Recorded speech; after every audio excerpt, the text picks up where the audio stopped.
Hello there, everyone. I am currently wandering through a place that feels less like a historical site and more like a massive wooden time machine.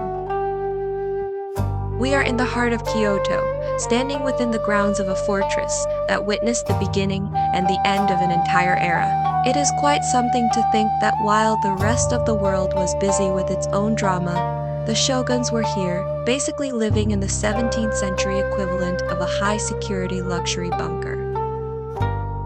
The first thing you notice about the architecture here is that it does not just sit there, it stares at you. It is designed to remind you exactly who was in charge. You will see these heavy, sweeping roofs and intricate carvings that look like they could tell 1,000 secrets if they had the voice to do so. This style is a classic example of the Momoyama period, which basically means it is very flashy, but also very serious. There's a lot of gold leaf, a lot of detailed woodwork, and a lot of do not touch the furniture. It is a fascinating blend of a military fortification and a palace where people practice the fine art of looking important while drinking tea. Speaking of things that make noise, we have to talk about the floor. If you think your apartment floors are squeaky, you have seen nothing yet. These are the famous nightingale floors. Back in the day, the shogun was understandably a little bit paranoid about uninvited guests, specifically ninjas. So, the builders designed the floorboards to chirp like birds whenever someone stepped on them. It is a genius security system when you think about it. You cannot exactly sneak up on a military dictator when the ground beneath your feet is singing your location to the entire guard post. It is charming, but also a very polite way of saying, I see you, and you are not supposed to be here. Culturally, this place represents a very specific kind of Japanese power dynamic.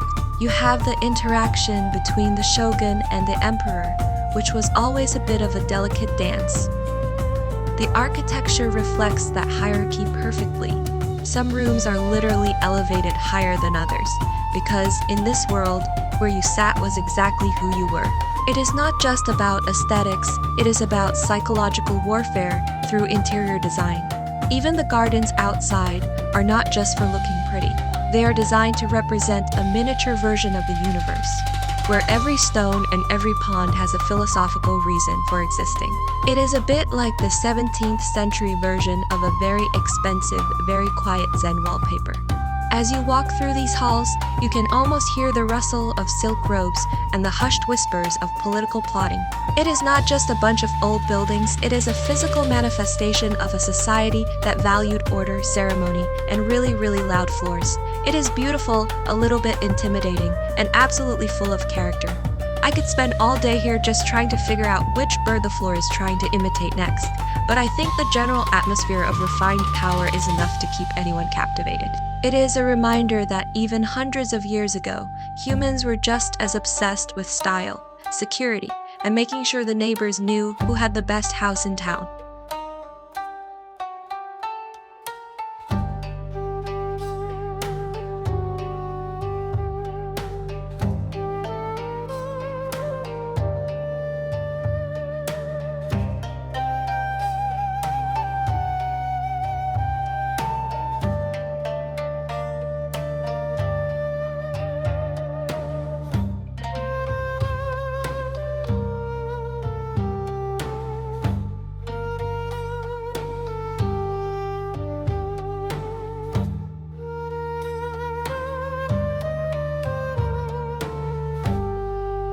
It has been an absolute pleasure exploring these echoes of the past with you today.